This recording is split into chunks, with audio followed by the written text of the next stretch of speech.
नमस्कार, आप देख रहे हैं देश की बात। मैं हूं सुशील बहुगुणा। कर्नाटक विधानसभा चुनाव में कांग्रेस की शानदार जीत के बाद अब सबसे बड़ा सवाल यह है कि वहां मुख्यमंत्री कौन बनेगा, कौन राज्य की कमान संभालेगा। और इस दौड़ में, मुख्यमंत्री पद की इस रेस में सबसे आगे दो नाम हैं। सिद्धरमैया, जो पहले भी कर्नाटक के मुख्यमंत्री रह चुके हैं, 5 साल का कार्यकाल पूरा कर चुके हैं, और दूसरे हैं डीके शिव कुमार, जो प्रदेश कांग्रेस अध्यक्ष हैं और काफी एक तरह से मजबूत नेता, कांग्रेस के स्तंभ माने जाते हैं कर्नाटक में। बेंगलुरु के शांग्रीला होटल में कांग्रेस विधायक दल की बैठक शुरू हो गई है। इस बैठक के लिए कांग्रेस ने 3 पर्यवेक्षक नियुक्त किए हैं। ये हैं सुशील कुमार शिंदे, जितेंद्र सिंह और दीपक बाबरिया। वहीं कांग्रेस अध्यक्ष मल्लिकार्जुन खड़गे बेंगलुरु से दिल्ली पहुंच गए हैं। सूत्रों के मुताबिक मल्लिकार्जुन खड़गे नए नेता के नाम के ऐलान से पहले राहुल गांधी और सोनिया गांधी से बात करेंगे, लेकिन उससे पहले कांग्रेस विधायक दल में नए नेता का चुनाव होना है। यह देखना है कि डीके शिव कुमार और सिद्धरमैया में से किसे कमान मिलती है। और आज जो बैठक होगी उसके बाद बेंगलुरु रवाना होंगे मल्लिकार्जुन खड़गे, और कर्नाटक के जो नए मुख्यमंत्री का ऐलान है या आज देर रात आ सकता है या कल सुबह किया जा सकता है। कांग्रेस विधायक दल की बैठक on 3 deputy CM that we don't know the mind of the legislators. This is the procedure of the Congress party. Whenever newly elected legislators meet, we decide upon the leaders or whatever has to be done. So that is the procedure we are following. What personally do you think, sir? Huh? Personally, what do you want, sir? DK Shiv Kumar as Personally, a CM and Siddharamaiah as a CM. personally doesn't matter here. Whatever opinion, we are all MLCs.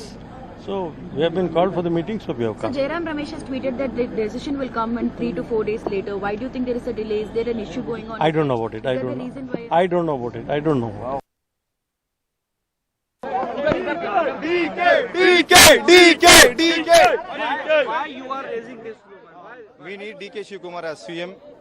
135 seats we have won just because of the Congress party's workers, and our work hard will definitely bring results. It's already we already are winners now. This 40% corruption BJP which is there, we have swiped up. We have been swiped them. Upcoming days upcoming days MP elections also will be winning. Party के president है, party के president से नायकत्व से ये हमारा party बहुमत से आए हैं, 136 सीट से। इसलिए हम डीके शिव कुमार को, पार्टी को हम बोल रहे हैं वो सीएम बनने चाहिए। तो ये आपने देखा, वहां डीके शिव कुमार के जो समर्थक हैं वो मांग कर रहे हैं कि उन्हें ही राज्य की कमान सौंपी जाए, नया मुख्यमंत्री बनाया जाए। उधर सिद्धरमैया कांग्रेस के वरिष्ठ नेता हैं और 5 साल का कार्यकाल 2013 में वो पूरा कर चुके हैं मुख्यमंत्री के तौर पर। डीके शिव कुमार का दावा है कि वो मुख्यमंत्री बने, लेकिन अभी ये तय नहीं है। इस बीच सूत्रों के हवाले से एक खबर आ रही है कि 18 मई को शपथ ग्रहण समारोह होगा। तो अगर तारीख भी तय हो गई है और अभी नेता तय नहीं है कि कौन बनेगा। हमारे साथ हमारे सहयोगी नेहाल किदवई है। नेहाल, ये सूत्रों के मुताबिक खबर आ रही है कि 18 मई को शपथ ग्रहण समारोह होगा, लेकिन उससे पहले बड़ा सवाल कि शपथ लेगा कौन मुख्यमंत्री पद की। क्या चल रहा है इस वक्त कर्नाटक में? मैं आपकी आवाज़, आपका सवाल पूरी तरह से नहीं सुन पाया, लेकिन अगर आप ये कह रहे हैं कि शपथ ग्रहण समारोह कब होगा, तो आप अभी जैसा कि देखिए हमारे पीछे बेंगलुरु शहर का एक 5 सितारा होटल शांग्रीला है। यहाँ पे बैठक CLP की अब शुरू होने जा रही है। धीरे धीरे बहुत सारे विधायक हैं जो अभी तक नहीं पहुँच पाए हैं, वो भी पहुँच रहे हैं और यहाँ पर काफ़ी सुरक्षा के इंतज़ाम यहाँ पर किए गए हैं। तो जैसे जैसे विधायक वहाँ पर धीरे धीरे पहुँच रहे हैं और उसके बाद बैठक यहाँ पे शुरू होगी। सिद्धरमैया और डीके शिव कुमार का फिलहाल इंतज़ार है। ऐसा बताया जा रहा है कि एक बार जब नेता का चुनाव हो जाएगा तो गुरुवार को यानी थर्सडे के दिन यहाँ पर शपथ ग्रहण समारोह हो सकता है। लेकिन अभी सबसे बड़ा सवाल यह है कि मुख्यमंत्री कौन बनेगा, क्योंकि डीके शिव कुमार और सिद्धरमैया के बीच में एक प्रतिस्पर्धा है यहाँ पर। हालांकि डीके शिव कुमार ने अब से थोड़ी देर पहले बेंगलुरु से 75 किलोमीटर दूर सिद्धगंगा मठ, जो कि लिंगायतों का बहुत बड़ा मठ है यहाँ पर, वहाँ पर मीडिया से बात करते हुए ये बताया था कि वो कई बार उन्होंने पार्टी के लिए बलिदान दिया है, सेक्रीफाइस किया है और हमेशा वो सिद्धरमैया के साथ खड़े रहे हैं। ऐसे में उन्हें इसमें कोई हिचक या परेशानी नहीं है, यानी कि एक साफ संकेत है कि पार्टी आला कमान के साथ उनकी बातचीत हुई होगी। शायद ऐसा लगता है। इस बात का जो माने निकाले जा रहे हैं वो यही है कि बातचीत हुई होगी और शायद कोई फार्मूला तय हुआ है। उसी फार्मूला के बाद डीके शिव कुमार ने ये बयान दिया है। लेकिन यहाँ पर जो लोग मौजूद हैं उनका ये कहना है, कुछ लोगों से जब हमने बात की उनका कहना है कि डीके शिव कुमार अभी भी अपने दावेदारी पेश कर रहे हैं। उनका डीके शिव कुमार ने जो अपनी बात रखी है उसमें एक बात ये भी है कि 1999 में जब यहाँ पर SM कृष्णा प्रदेश अध्यक्ष थे तो कांग्रेस ने तकरीबन 132-33 सीटें जीती थी इस बार, और फिर उनको मुख्यमंत्री बनाया गया था SM कृष्णा को। इस बार काफ़ी चुनौती भरा इलेक्शन था, इसके बावजूद डीके शिव कुमार के नेतृत्व में कांग्रेस ने 135 से ज़्यादा सीटें जीती हैं और ऐसे में उनका हक बनता है, उनका दावा बनता है कि वो मुख्यमंत्री बने। एक जो दूसरी बात और अहम बात जो ये है कि 31 के आसपास नए कैंडिडेट्स को उन्होंने टिकट दिलवाया था डीके शिव कुमार ने, और जो जानकारी हमें अभी मिली है उसके मुताबिक तकरीबन 25 के आसपास जीत गए हैं। और ऐसे में वो 25 कैंडिडेट्स के साथ साथ डीके शिव कुमार के अपने वो कल्लिगा विधायक और वो पुराने विधायक कई ऐसे भी हैं जो ये मानते हैं कि सिद्धरमैया 2005 में जनता दल सेकुलर से कांग्रेस में आए थे। तो ऐसे हालांकि शुरू से ही डीके शिव कुमार कांग्रेस में रहे हैं, इसलिए कांग्रेस पार्टी और उसमें जब भी कोई महत्वपूर्ण पद की बात की जाए तो उसमें डीके शिव कुमार का सबसे बड़ी दावेदारी है।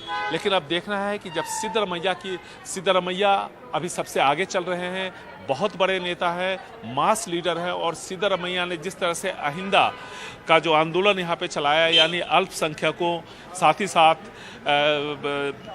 अनुसूचित जाति और ओबीसी तीनों को एक प्लेटफॉर्म पर ला करके जिस तरह से उन्होंने आंदोलन यहाँ पर चलाया, सबको एक साथ रखा, और इस बार मुसलमानों के साथ साथ वक्कलीगा ने भी खुलकर कांग्रेस के समर्थन में, लिंगायतों ने कांग्रेस के समर्थन में मतदान किया, और इसीलिए कांग्रेस को इतनी ज़्यादा सीटें यहाँ पर मिली हैं।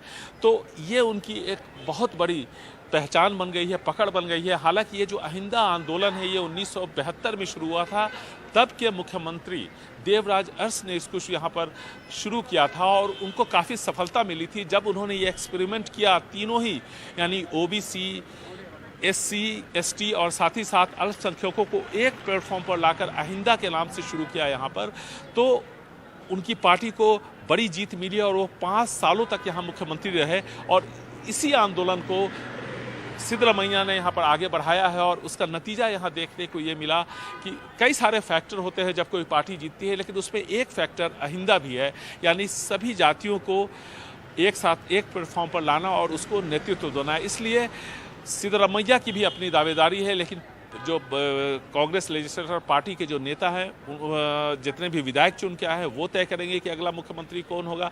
थोड़ा जो डीके शिव कुमार की दावेदारी कमज़ोर पड़ती दिखती हो इस वजह से कि CBI, IIT के साथ साथ ED उनके खिलाफ लगातार जांच कर रही है, कई बार उनको बुलाया गया है, और ऐसे में कांग्रेस को इस बात की आशंका है कि अगर उनको मुख्यमंत्री बनाया जाए और उनकी गिरफ्तारी होती है तो फिर थोड़ी पार्टी की किरकिरी हो सकती है। लेकिन एक पक्ष ये भी कह रहा है कि इससे पार्टी को सहानुभूति भी मिलेगी।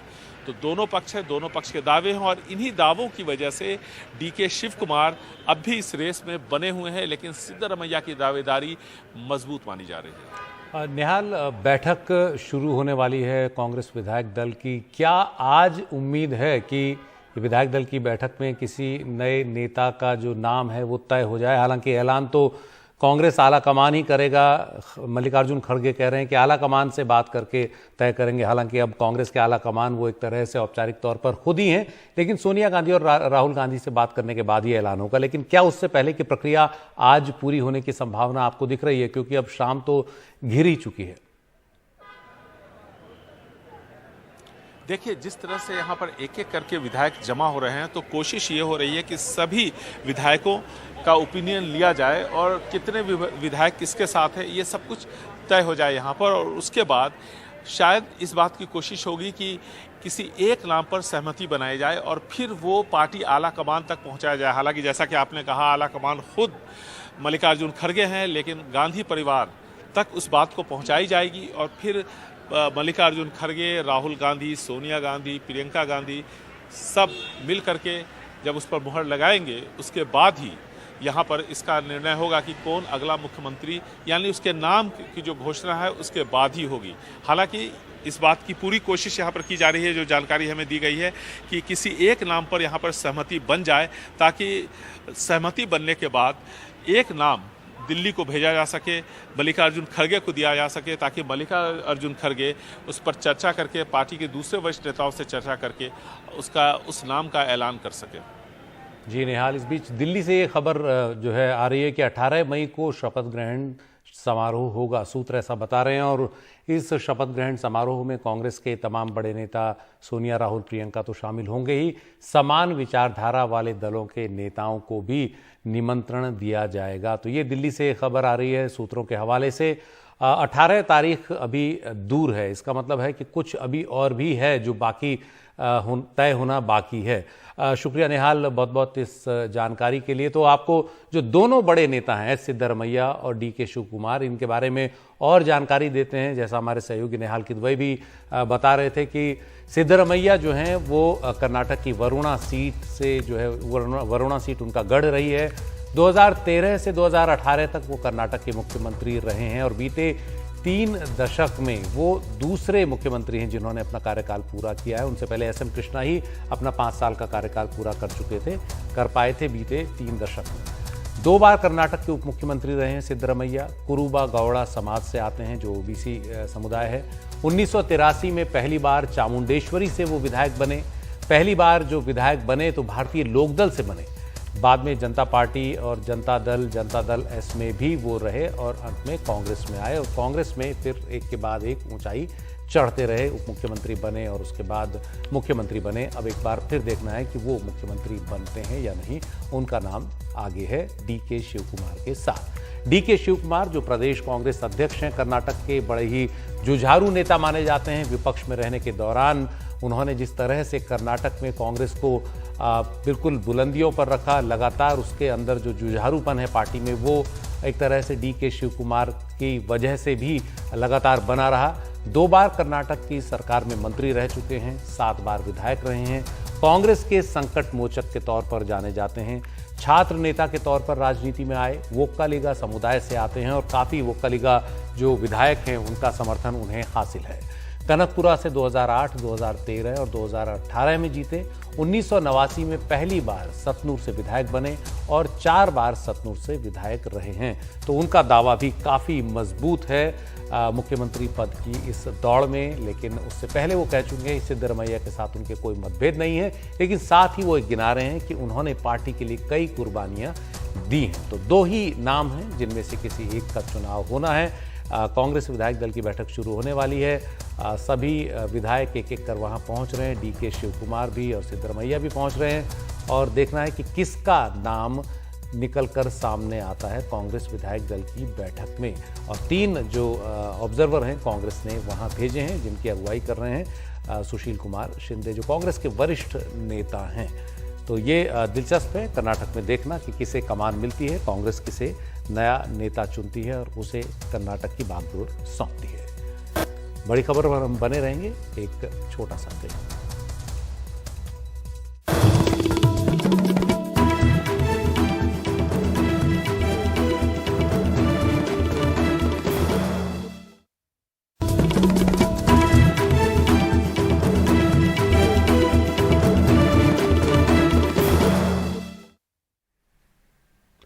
कर्नाटक में कांग्रेस की शानदार जीत और बीजेपी की हार से विपक्षी दल उत्साहित हैं। जाहिर है विपक्ष इसे 2024 के आम चुनाव के लिए एक बड़े संकेत के तौर पर देख रहा है और विपक्ष की एकजुटता की कोशिश इसी के साथ तेज हो गई है।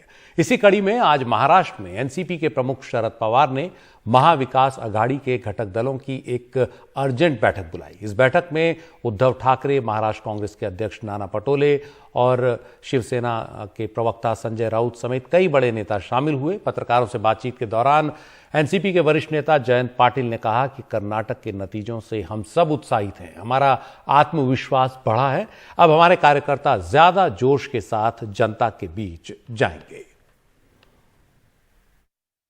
कर्नाटक में जिस तरह से पराभव तो होता है, लेकिन इतना बड़ा पराभव भारतीय जनता पार्टी का कर्नाटक में हुआ है, इसलिए बहुत उत्साहित हमारे तीनों पार्टी और घटक पार्टियों के कार्यकर्ता है। और मुझे लगता है कि इससे एक आत्मविश्वास बढ़ गया है और जो गलत महाराष्ट्र में है वो गलत बताने के लिए और बड़ी तादाद में हमारे कार्यकर्ता काम करेंगे, लोगों तक पहुंचेंगे। हम जो सुप्रीम कोर्ट का निर्णय हुआ है वो भी लोगों तक पहुंचाने की हम कोशिश करेंगे। आज की जो मीटिंग हुई है वो हिस्टोरिक मीटिंग है। कर्नाटक चुनाव के जो नतीजे आए हैं, उस जो नतीजे हैं उसमें कांग्रेस पार्टी सिर्फ कांग्रेस पार्टी नहीं जीती है, पूरे देश का अपोजिशन जीता है, पूरे देश का गठबंधन जीता है और कांग्रेस पार्टी के विजय से पूरे देश को एक ऊर्जा मिली है, उसमें महाराष्ट्र भी है।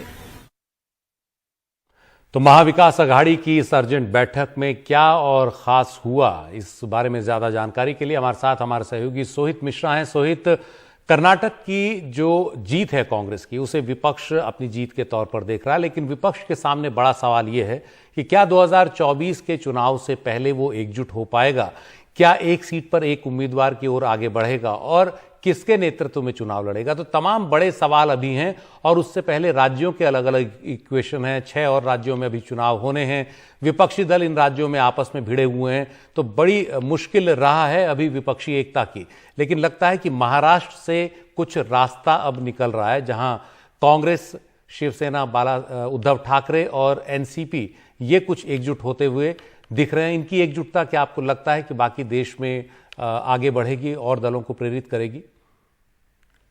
इसलिए आज की जो बैठक थी वो इसलिए की गई कि जो सीट शेयरिंग है या अलग अलग मुद्दे हैं उसे लेकर कम से कम चर्चा शुरू की जाए। अब लोकसभा हो या विधानसभा चुनाव, उसके लिए लगभग 1 साल का समय बचा है और इसलिए आज जो ये महाविकास आघाड़ी की बैठक हुई, इसमें यही चर्चा की गई कि आगे की राह किस तरह से ली जाए। अगर आप देखें तो एक तरीके से विपक्ष को साथ में लाने के लिए ही ये प्रेस कॉन्फ्रेंस की गई, क्योंकि अभी चर्चा खत्म नहीं हुई है, आज केवल चर्चाओं का शुरुआत किया गया है।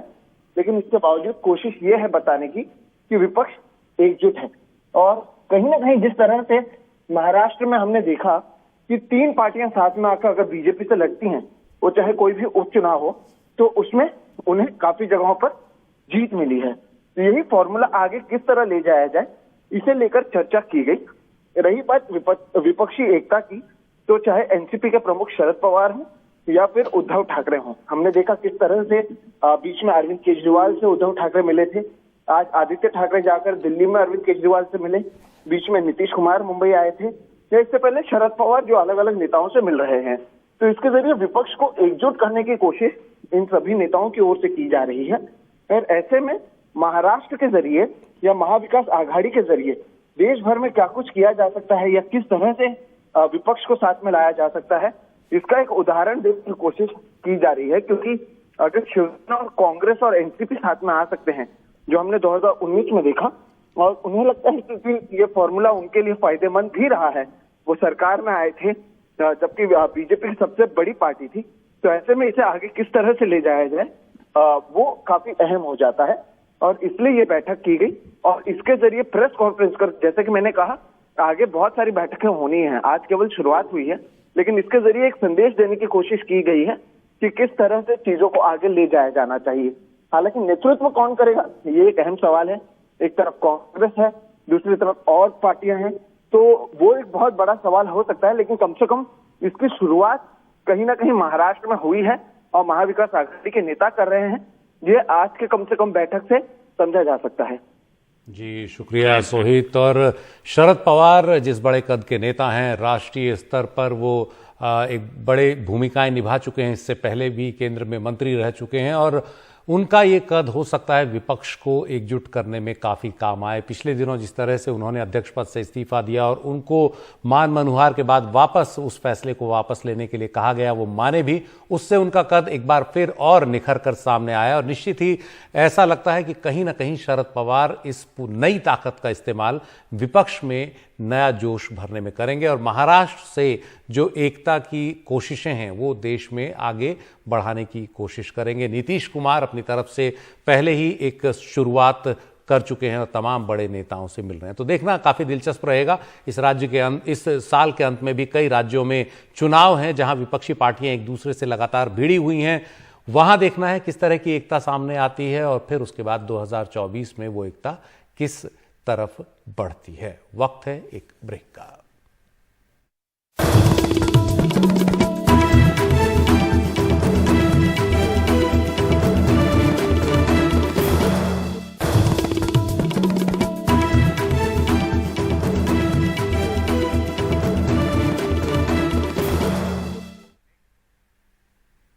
नारकोटिक्स कंट्रोल ब्यूरो और नौसेना के एक ऑपरेशन समुद्रगुप्त के तहत अब तक 40,000 करोड़ रुपए से ज्यादा कीमत की ड्रग्स बरामद की गई हैं और इसमें सबसे बड़ी खेप 12,000 करोड़ रुपए की है, जो हाल ही में केरल के कोच्चि के पास जब्त की गई। इस मामले में एक पाकिस्तानी नागरिक को गिरफ्तार किया गया है।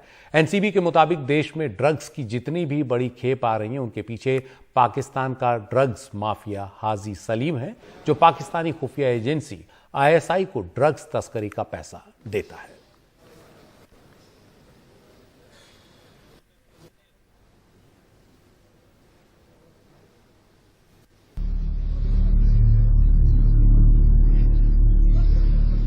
नशीले पदार्थ मेथाम्फेटामाइन की इतनी बड़ी खेप देश में पहले कभी नहीं पकड़ी गई। इस खेप को एनसीबी और भारतीय नौसेना ने ऑपरेशन समुद्रगुप्त के तहत जब्त किया। करीब 2500 किलो इस ड्रग्स की कीमत 12,000 करोड़ रुपए से अधिक है और ये पहला मौका है जब मदरशिप यानी पानी के बड़े जहाज में ड्रग्स पकड़ी गई है। इस मामले में एक पाकिस्तानी नागरिक को गिरफ्तार किया गया है। करीब 40 दिन से हमारी टीमें सी के अंदर थी और फिर हमें सफलता मिली और इस बार पहली बार ऐसा हुआ है कि हमने मदरशिप को पकड़ा है। और मदरशिप बिकॉज़ ये मदरशिप जो है वो बहुत बड़ा लोड लेकर ड्रग का लोड लेकर चलती है।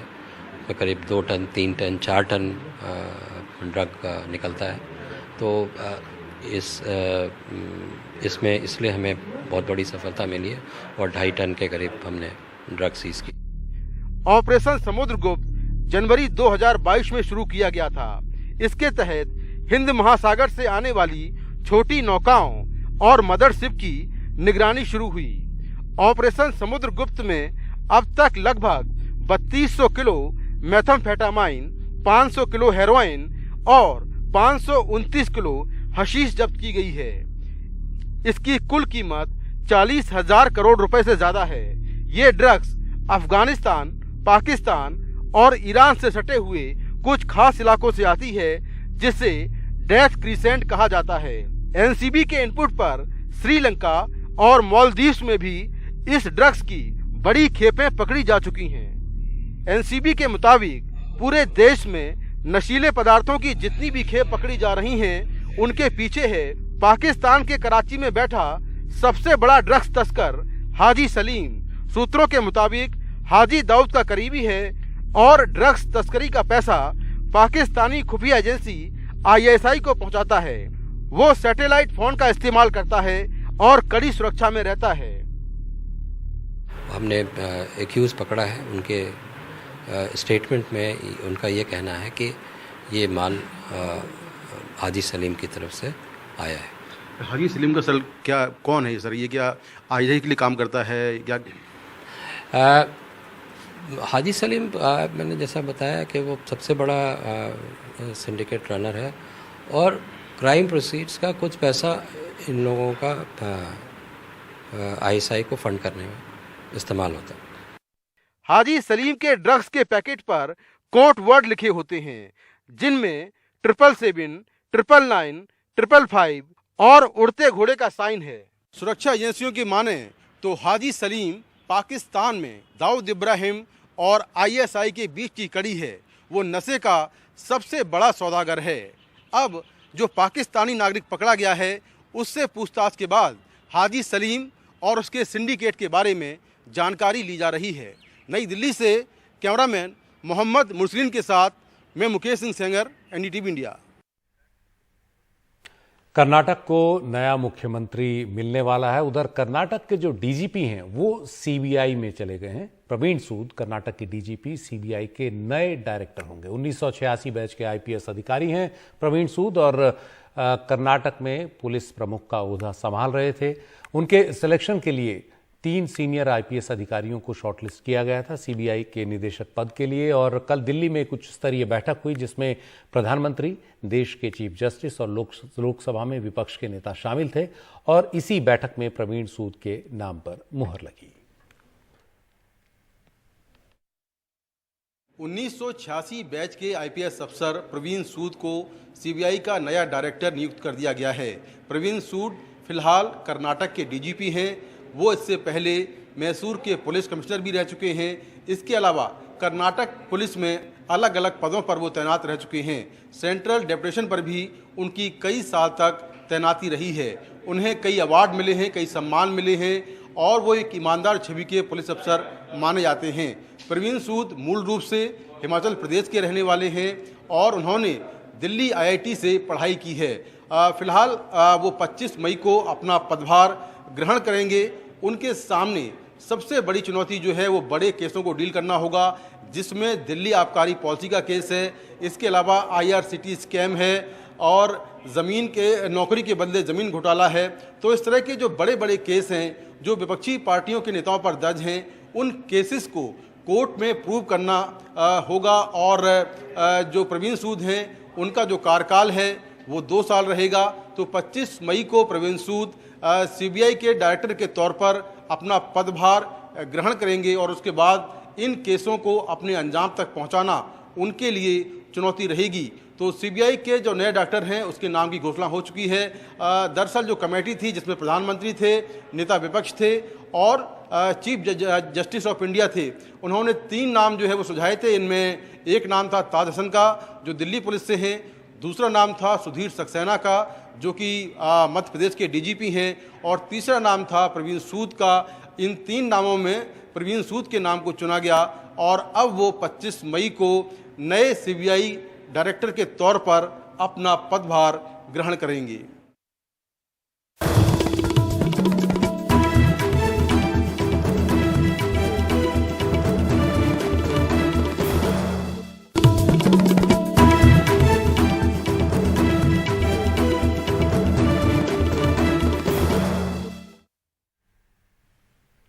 कल सीबीएसई की बोर्ड परीक्षाओं के नतीजे आए थे तो आज आईसीएसई और आईएससी की बोर्ड परीक्षाओं के नतीजे आ गए हैं। 10वीं और 12वीं की परीक्षाओं के ये नतीजे हैं। आईएससी में 98.94% छात्र छात्राएं पास हुए और आईएससी में 96.93% छात्र पास हुए हैं।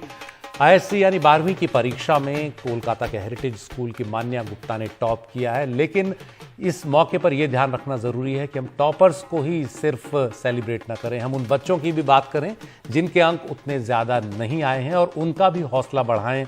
उन्हें कहें कि उनके लिए अभी काफ़ी समय है, वो चाहें तो आगे बढ़ सकते हैं। बस अपने ऊपर विश्वास होना चाहिए, लड़ने का जज्बा होना चाहिए और सीखने की ललक।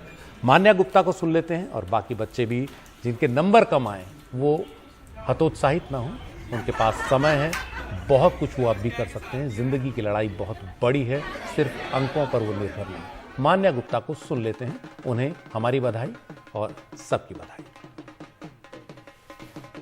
मैं तो बिल्कुल एक्सपेक्ट नहीं करी थी कि ये मेरा रिजल्ट होगा। मैं सोच रही थी कि मैं स्कूल में शायद फर्स्ट आ जाऊंगी, शायद सेकंड, शायद थर्ड। तो मैं सबको फ़ोन लगाई थी, मैं पूछ रही थी तुम्हारे मार्क्स कैसे हैं, और फिर उन्होंने मेरे को बताया कि तुम्हारे मार्क्स कैसे हैं, हमने तेरा नाम देखा अभी लिस्ट में, क्या चल रहा है। और फिर मैंने अपनी मम्मी से पूछा क्या लगा, हाँ तो मेरे दोस्तों ने मेरे को बताया। मैंने इंस्टाग्राम पे एक लिस्ट देखी जिसमें मेरा नाम था। हाँ, और मैं बहुत शौक थी। एडमिन से बहुत फ़ोन आए थे, फिर मेरे रिलेटिव्स कॉल कर रहे थे। मेरी मम्मी साइड पे रो रही थी, कोई और घर पे था नहीं।